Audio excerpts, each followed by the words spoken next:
my channel. My name is Dorothy Isso and I am from Dr. D underscore PhD.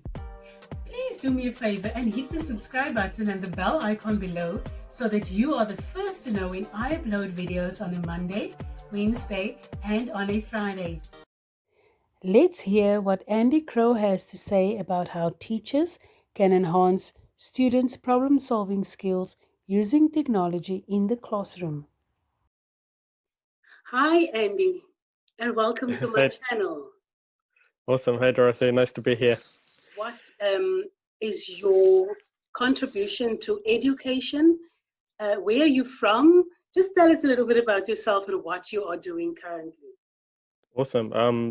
So where I'm from, I was born and raised in Cape Town, South Africa, where most of my family still lives. So I was 15 when we moved to New Zealand.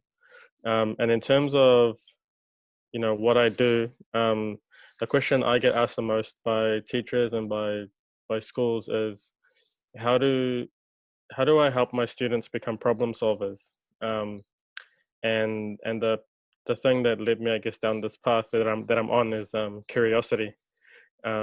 So from as young as I can remember, I was taking apart my toys and trying to make new toys out of them, or taking them to school. And I had another friend, and we would, swap parts and try and build something.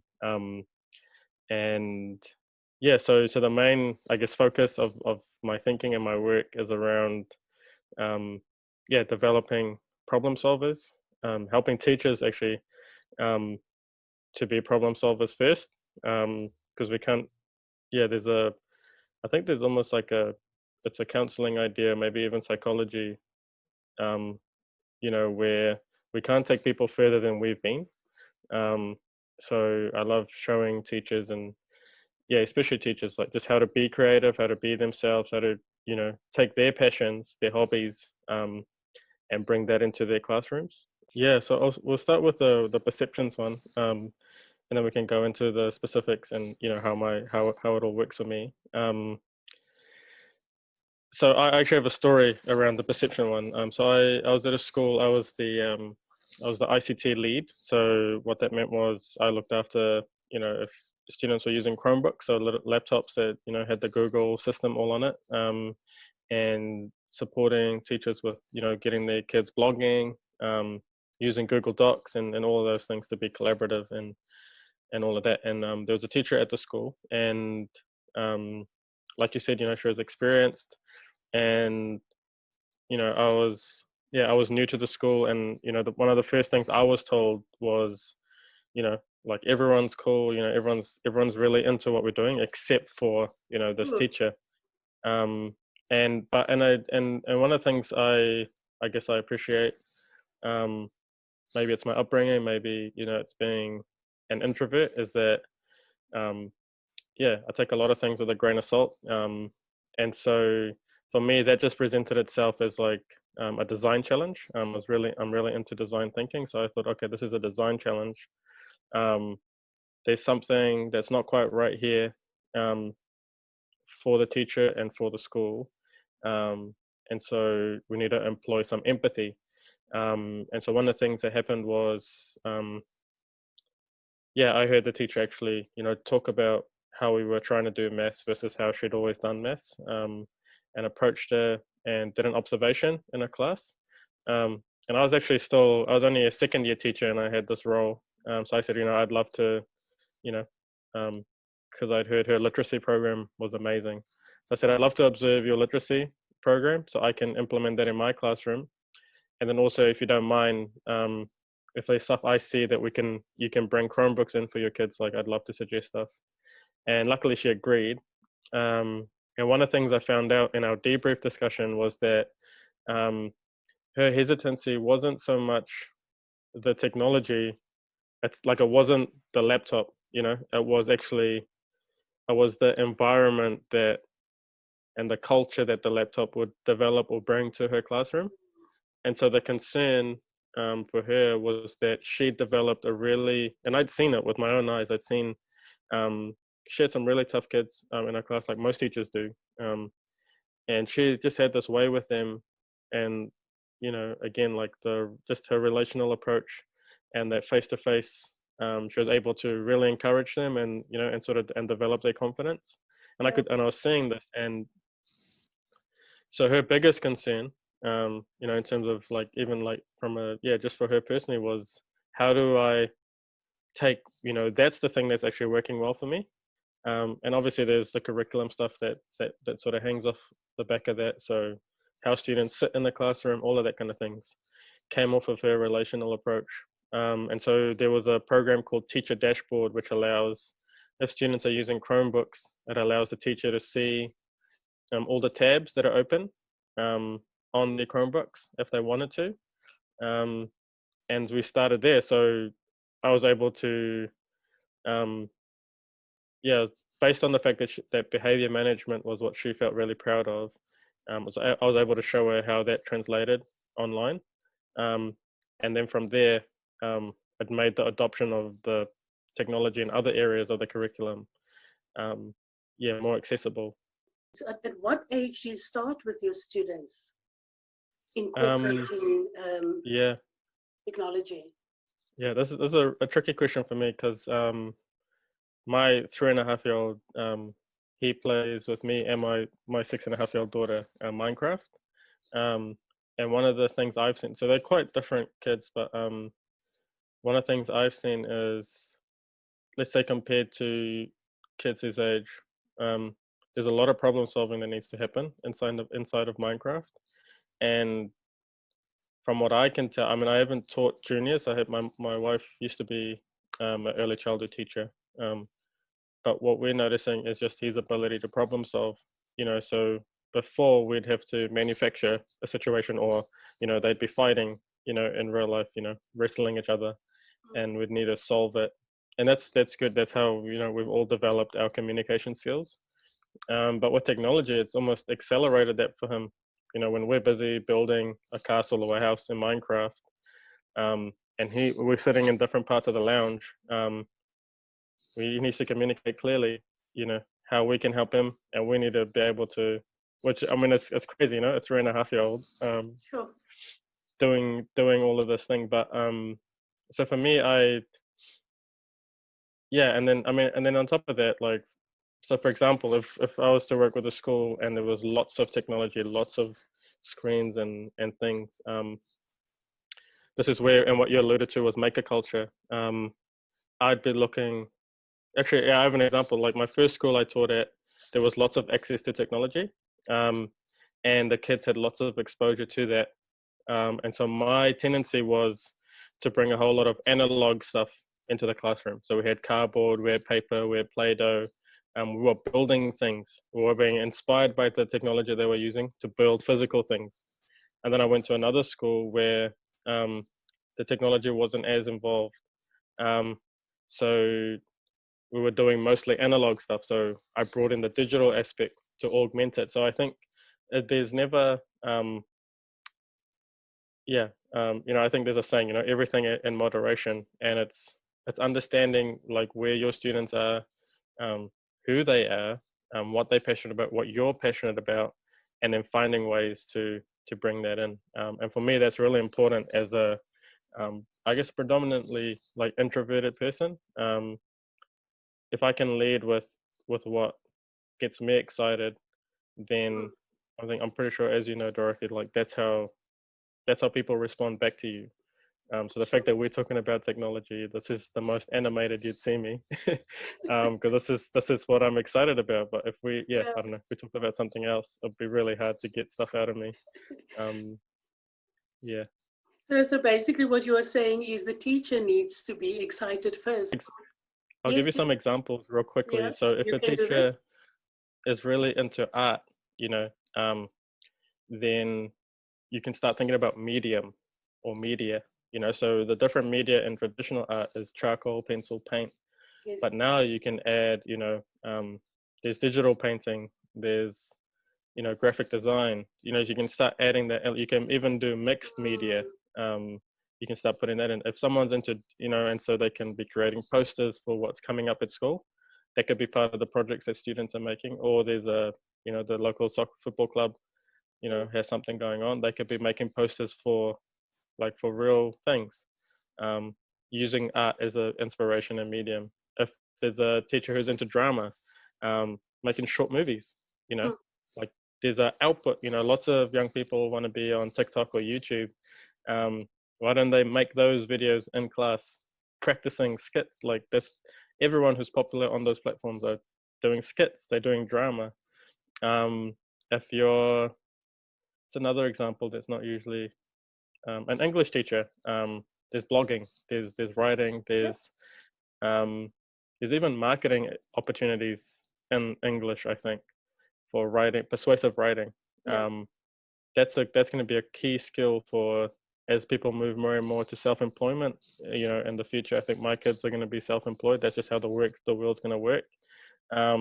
Their writing and their ability to illuminate and help people see what they can contribute, it's going to be really important. So I think, yeah, so you can lead to that's I think some examples of where you can lead with your passion. You know, if you're into poetry, spoken word, there's so many, you know, you can then collaborate with a music teacher, and you know, there's all these opportunities. And for me, it's about shedding light on, you know, you don't have to learn a totally new thing. You start from where you are, and then the kids will see that and they'll take that and apply it to and make those connections. And how do you prepare students for entrepreneurship within what you are doing? How does that go about? So I like leading. For me, there's I guess it's real easy to I guess talk without backing it up. And so one of the things that inspired me was and I think it's outdated now, but in 2013 the United States Department of Labor had a statistic which was that at that time 65% of those young people in 2013 would be employed in jobs that didn't exist in 2013. In 2020, I'd argue it's probably closer to 85%. Wow. And so I guess the way that looks practically is that most of our young people will either be self-employed or contracting, you know, or freelancing, because of ideas like the gig economy. So like Uber, is there ride sharing apps in South Africa? I'm not up to play with. Yes, we got Uber here. Yeah. That's what you're So talking Uber's about. as an example of what they're calling the gig economy, where, you know, you sign in and sign out for however long you need. To make the money that you need. But that's gonna blow out. Like for example, for me, moving out of the classroom, my life is just it's crazy. Like it's crazy, but it's also good. And that, you know, I get to sit here with you at 9 o'clock in the morning. And this is part of, like, you know, sharing. What my job is to share ideas and to, you know, help people make them practical. But so getting back to the entrepreneurship side, is I like to, so I'd use it, for example, I'd use a stat like that one, that 65% of students will be in jobs that don't exist. What are the skills and capabilities they will need? So when it comes to technology, one core idea is that we can use technology as a building material. So the state of and please ask me to explain stuff if it goes if I get a bit too abstract. But for example, you can build a website without ever writing a piece of code. And so, so for me, when someone asks me, you know, like, how do we help young people to become problem solvers? It's about giving them just enough exposure to the tools that they can access, and also a method or methodology around how to discover what's valuable to others. So use something like design thinking. Lean startup is another method. Excuse me. I've sort of self-proclaimed myself as a method junkie. If there's a method out there, I wouldn't know all the methods, but I'm definitely I'm drawn to them. And so, for example, as well, like we'd use, you know, let's say there's a fundraiser at the local, you know, soccer club or schools running a fete or like a fair, then I'd encourage, instead of getting vendors to come in, we're trying to encourage young people to be inspired to create some of those stalls. And part of that process would be having empathy for their end user, so discovering a need in the community or around them, brainstorming around all of that, defining the challenge, and then doing lots of tests, lots of prototypes, and not being emotionally tied to our ideas. That's a big challenge and a big thing that we need to sort of help each other work on, because more often than not, we can it's easy to fall in love with our first ideas when really what people need and want is that second, third idea that's more focused on them, not on us, being clever.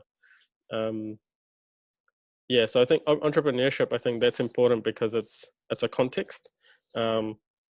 It sort of, for me, it links the theory of what might be happening in school to a tangible outcome. Maybe it's money, maybe it's exposure, maybe it's a job opportunity. So I think of entrepreneurship as the ability to be resourceful with the tools and ideas that you have, and then there being a tangible outcome from that. Where can we find out more about you and what you are doing in your awesome work? Because I absolutely love it, and I want our teachers to get involved in this space. Yeah. So I do have a Facebook page called Andy Makes. That's just sort of like my online thing. And then probably the most active place I'm on is Instagram. So that's at Andy Makes. That's one word and then underscore. And maybe I can send you the links and you can put them in the description. I will do. Yeah, so I do actually put a lot of videos on there, and I should probably just cross post them onto YouTube as well, just to make it easier to be found. And then once you're there, you'll probably, if you see some of my posts, you'll see there'll be some links to a Facebook group that I run. Okay. Mostly New Zealand teachers at the moment, but it's on Facebook, so it's open to the world. And we'll share ideas and I don't pop on as much as I'd like, but because there's projects that sort of take my time. But it's just a place to keep getting exposed to new ideas, to being with others who have the same challenges and who want to make a difference in their class using technology. Where can we find out more about you and what you are doing in your awesome work? Because I absolutely love it, and I want our teachers to get involved in this space. Yeah. So I do have a Facebook page called Andy Makes. That's just sort of like my online thing.